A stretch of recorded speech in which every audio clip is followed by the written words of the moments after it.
Hello, and welcome to Ready Bet Action. I am your host tonight, Mike Smith, with the one and only Stefan Leko. Steve, hot start last week, 3-1 with soccer, if I'm not mistaken. How you feeling coming into match week 2? I feel great. I love all our plays. I think we're going to go. I think we have a few more plays. I was bummed because I did play like Tottenham and over 1.5 last week, and that one hit. So it would have been 4-1. I forgot to say it on the show. We have 6 plays tonight. So I'm excited. And even more teams to talk about because, I like some parlay action when it comes to soccer. Yeah, we might have a fat boy parlay in here for the likings. If I'm not mistaken, though, you did say earlier today, here are all 6 of my plays this week, and I think all 6 of them are going to win. How Yes. confident are you in that right now? Well, there's one that we're going to start off with that just because of the fates, I don't feel that confident about. And the rest, there's another one too. So there's 2 that I'm a little bit like, but I like it enough that I'm going to play it because I'm just making a stand. But the rest, I feel like. So 4 and 2, I think, is worst case scenario. Oh my God, we're going to get crushed. Man, nah, I feel like you had that heater in soccer like 2 years ago, and I don't know, maybe I we thought have I another broke the one coming. system. You did. Yeah, I mean, you did break the system for like a 6-month Yeah. stretch there. So, well, let's dive in. I got to give you shit, man. Merely 4 days ago, you said I'm never betting Chelsea again, and then sure as shit, Never. it's the first play of the week. So, what has changed in the last 4 days? Well, I saw the line come out that next day, and I was like, "Oh shit, I can't do that. I have to do that." But it's Chelsea money line, and it's only at -150. So usually, when it's like a -150, I might parlay it just to get better juice. Sometimes I'll do like an over 1.5 goals or an under 3.5 or 4.5, depending on what the market allows. But with this one, I didn't have to. It was just money lines. I was like, okay, Chelsea kind of crapped the bed last week. They shit the bed last week. Let's be honest. They drew against Crystal Palace, but Crystal Palace is a pretty tough squad. They have had Eze, more on that later, Yep, he's gone. who is a phenomenal player. And Crystal Palace can punch up against a team like Chelsea, who really did play down. It was a really disappointing start from them. Chelsea's won the last 3 fixtures against West Ham, scoring a combined 10 goals. Yeah, they're 7-10. They're 7 out of their last 10 in wins against West Ham. And West Ham is down right now. Like, West Ham looked really bad over the weekend. They lost 3-0 to Sunderland, who just got promoted, as you talked about last week, one of those new squads. So West Ham is in shambles. They lost one of their best players. Their best player, kudos to Tottenham over the summer break. And they're just in shambles.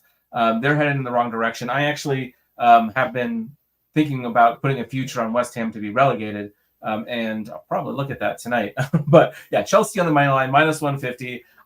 This is the one, like, just because it's Chelsea, and whenever I bet on them, my son will look at me and be like, "Dad, why? Chelsea always does this to you." And it's true. But hey, as an Arsenal fan, there's worse things than Chelsea not winning. So it's okay. It's a win-win. Very true. No, I like that, and at -150, it seems like it's good enough to really jump on. Let's jump into your next parlay. Starting with Arsenal as the first leg there. 2 big new signings recently, putting them up over 335 million in the transfer window now officially. How you feeling about the money spent as an Arsenal's fan right now?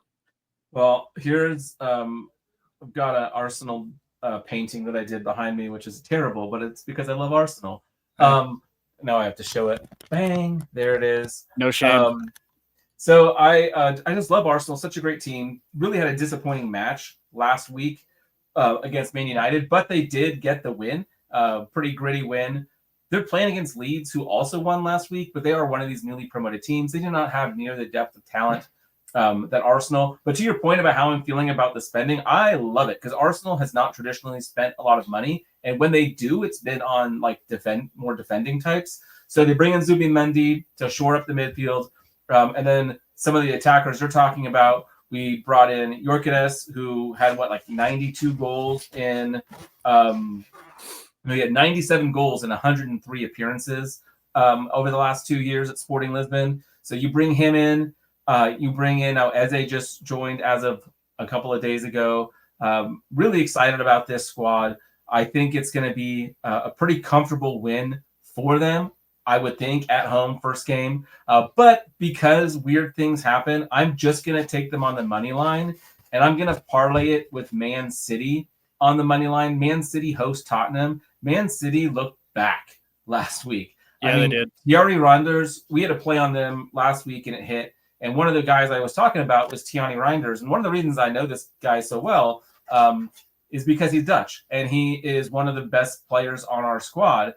And he really can control the midfield. And you pair him up with someone like Frankie de Jong, that's incredible. Well, he's got just the same amount, if not more, obviously, talent around him at Man City. And he's really able to shine. He had a goal and 2 assists. Haaland put in 2. They played Tottenham, who also looked good, but they looked good against Burnley. And Burnley, to me, is like the worst team in the Prem. So to me, it's hard to know what Tottenham's actually going to be. Richarlison was incredible in that game last week for Tottenham. He is not a very consistent performer. I don't expect we'll see that again. Pep, despite Man City being down last year, they won 2 of their last 3 games against Spurs. So I'm on Man City money line, parlayed with Arsenal on the money line. So just need a win at even money, plus 100. So that's my even money on that bet.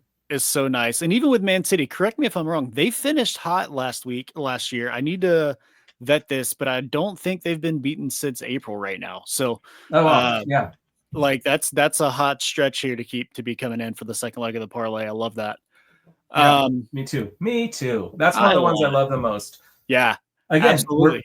One of the themes of this show is betting on the top teams when they're playing against the weaker teams. And while Tottenham, is traditionally considered one of the top clubs in England, they finished very low last year. Like they were like bottom quartile team last year. So kind of the theme, and we're going to keep hitting on that. I do have a player prop that I forgot to tell you about for Arsenal. We're going to take Victor Gyökeres, that new striker that they have, over 1.5 shots on target. So I do think he'll score. I think he'll get one, but this way he just has to maybe get one and maybe just smash another one against the keeper space. But we get that at minus 120. So I like over 1.5 shots on goal for Gyökeres. Headers count too, so let's go. Yeah, not that that's he's nice much of a too. header guy, but yeah. Well, speaking of betting against the bottom feeders, we made some money against Wolves last week. You've got Bournemouth going against Wolves now. Bournemouth just had a couple of solid transfer, and Adley and Treffery coming over. The Wolves just got pounced by Man City. You mentioned that already. Tell us about this play. Yeah, and Bournemouth got beat last week too. They played Liverpool, but they had a much better showing for themselves. Semedo had a brace in the second half, I believe, and just really showed his quality, so much so that when Arsenal wasn't able to get Eze, a bunch of my friends were texting me that they want to go after this Bournemouth guy. Justin Kluivert, unfortunately, is still kind of banged up. We're not sure if he's going to be able to play. But we have Ben Doak. We've got Adley, as you said, now at Bournemouth. Hopefully they get some more minutes. Wolves are historically pretty terrible against Bournemouth when they're on the road. I think last year, it was 1-0 victory in their last fixture back in February. So I think at minus 125, Bournemouth to win. I like it a lot. It's one that, when you ask which ones are toss-ups, this one was the other kind of toss-up for me. But I like it enough, like picking on Wolves. Bournemouth, I think, continues to punch above their weight. And they're at home, which I really like. So, yeah. Sweet. I love it. We've got another parlay here with starting with Nottingham Forest. This match against Crystal has historically been a really close one with a shit ton of draws, which I'm guessing is why you're taking them on the double chance of the first leg. Yes, exactly. So we're going to take Forest on the double chance here. That just means they can't lose. So the double is the win or the draw. And that's one part of the parlay. I like it because Forest looked incredible last week. They looked very strong in their 3-1 win against Brentford. I know Brentford's a team that people are low on, but Nottingham really did look good. Crystal Palace, on the other hand, while they did show well for themselves last week, they just lost their best player in Eze. That is not something that's going to be easy to replace, and it's going to have a negative impact on the locker room. So I think, it's one of those things. Like when you lose your best player, it's easy to ask that question. Okay, are they going to rally and step up, and the whole team as a collective gets better? And we talk about that sometimes in college football when like the backup quarterback comes in, or in the NFL when the backup quarterback comes in, especially. They always cover the spread when people bet against them. They usually lose, but still. Anyway, is that going to happen, or is the locker room going to get disappointed? Well, I think it's the latter. Crystal Palace also just had a game over the midweek in Conference League soccer. So I think Forest on the double chance here, and I'm going to parlay it with Man United on the double chance. I like this one because I do think Man United will beat Fulham at Fulham. Man United should have scored. They had more XG against Arsenal in that game. Fulham coming off a pretty incredible comeback, 87th or 97th minute goal to get the draw in the first week. But I just think Man United at Craven Cottage is going to be too much for Fulham. They've won 8 of their last. They've won each. So I'm reading my notes here. They've won each of their last 8 games at Fulham. So, and we don't even need them to win. We just need a double chance. So we're going to parlay Man U on the double chance with Forest on the double chance, and we get that at plus 105. So a little bit of tasty, juicy money right there. I like that one a lot. Man U has kind of historically owned the series against Fulham. Yeah. I don't think Fulham's won. I think it was like 2004. It's been like 16 years since Fulham has beat Man U. And Mbeumo looks so good yeah, against Arsenal too. So he's one of their new signings. Sheshko got some minutes. He'll get more this week. Yeah, I think Man United, I'm going to play it to Man United to win as well. I do like probably a half unit on that. Yeah. But then this parlay is something I like more. Heck yeah. Yeah. I love it. It's cool. So you've got some in Serie A too. We're not just sitting here talking about the Premier League. That's right. Oh, you know what? I've missed another one. Because it's on Monday, we've got one more Premier League game. We're going to go Liverpool to beat Newcastle on the road. Isak still's not playing for Newcastle. Newcastle struggling. I think Liverpool has the quality to go in to Newcastle, grab the 3 points, come home. You get that at plus 105. So I like that you can get Liverpool at plus money. That does not happen very often. So give me the Liverpool win as well in the Prem. Now I'll jump to Serie A. And this is something that I think you'll enjoy because we're taking a good team, the number 3 team in Italy last year, and they are playing against Pisa, who is newly promoted. So you know how we enjoy picking on those teams. So we're going to take Atalanta on the money line. Yes, they did lose some talent this year through the transfer portal, through the summer transfer signing window. But Atalanta, I really like them to get that win against Pisa. Again, Pisa new coming in. And then we're also going to parlay that with AC Milan at home versus Cremonese. In the last 8 games, Cremonese has only managed 1 draw. So they're 0-1-7 or however that works in soccer. I kind of forget. They also tend to, this is just one of those, I don't know if you're a trends guy. Mike, do you like trends? I don't really care for them much unless it's like the same coach or the same type thing.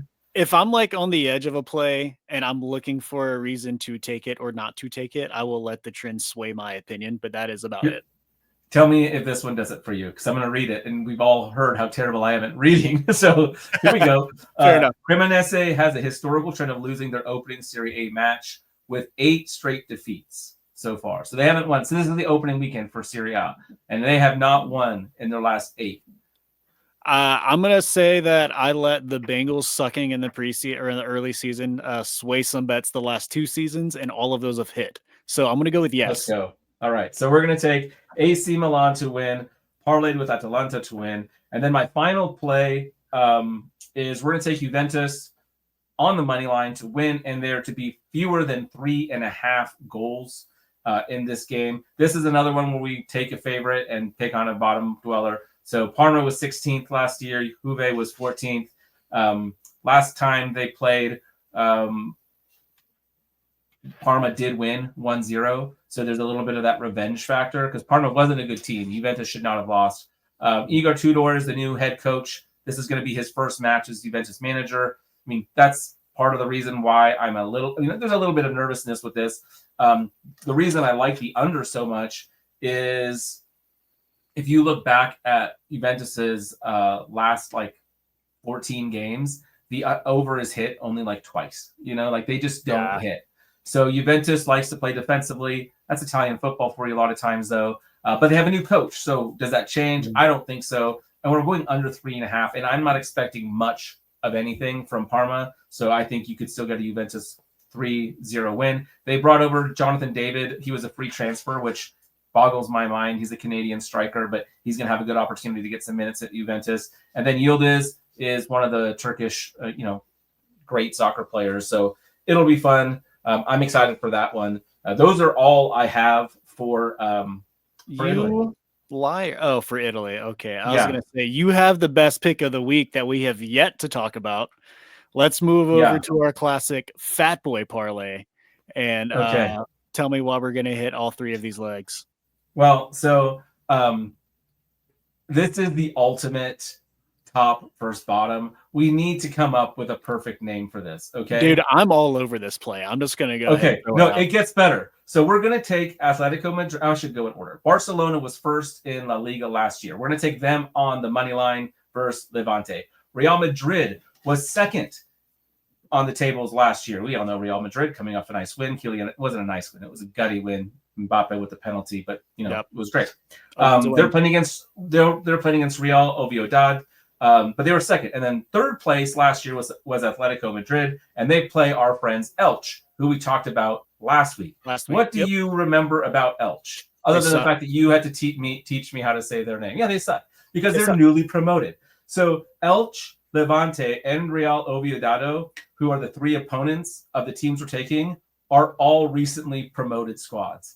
So, so they are the bottom three coming up. I mean, the top three from La Liga B coming up, playing against the top three. I mean, what do we call this? This is just too good to be true. And at plus 101 or plus 105, whatever it's at, it just felt like the ultimate Fat Boy parlay because we're taking the cream of the crop against the absolute spoiled milk.